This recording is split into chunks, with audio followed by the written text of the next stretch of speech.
Hey, bud. Happy Saturday. I want to talk about dog hair and the truth today. Have you ever had this experience like I recently had? You are so convinced of the truth of something that you feel like you're almost accumulating evidence to use in your argument that you will deliver in a court of law. That's how true something is. That's how sure you are that something's true. I feel this a lot because I like being right about everything. And I also like being convinced that I know best. It's a very comforting feeling to hang out in a land of like, yeah, I'm right. I know what's what. And I don't feel challenged on that. I don't feel vulnerable. This is a survival mechanism that's sometimes useful and often problem causing. This is our bratty brain at work, right?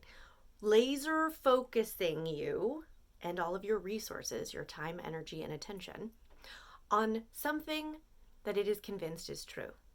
And it's going to work defending that truth. Here's where this recently got me in trouble. I have some truths that I was collecting and started defending them pretty passionately. These truths included things like I shouldn't have to sleep in a bed with dog hair. I am an autonomous adult and I should get to decide how I sleep and how I don't sleep. Dogs are adaptable and will adapt to whatever you tell them to do. That's a big truth.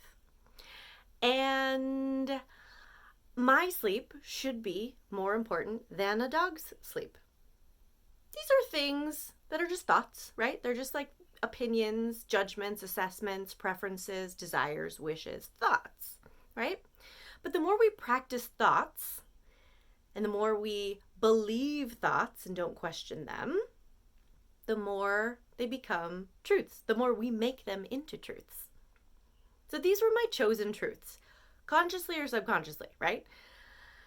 When these truths became challenged, say, like when I got my COVID boyfriend and he had a bed full of dogs, and I was like, ruh-roh, what are we gonna do now?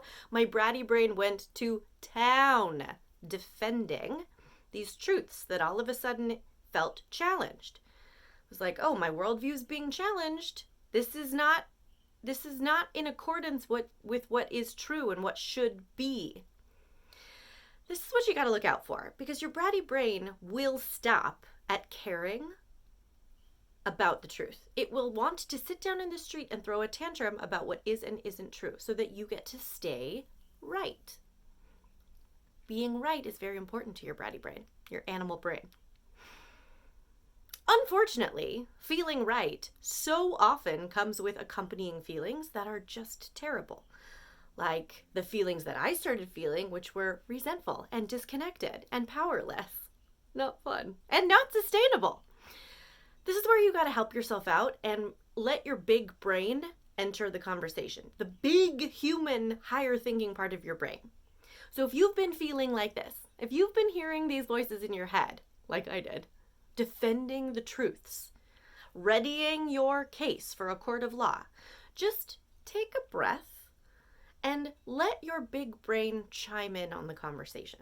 This is the part of your brain that gets to access your deeper intentions, your higher vision, your long-term goals.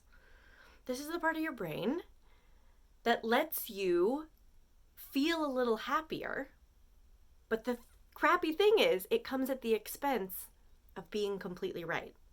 This is what we got to wrap our minds around. In order to choose happiness, sometimes you have to convince, force your bratty brain to be wrong about some stuff. Because you can't have it both ways all the time, right? I can't have, I want to sleep in this bed, and it's true that I can't sleep in a bed with dog hair. Like those things, those truths can't coexist happily.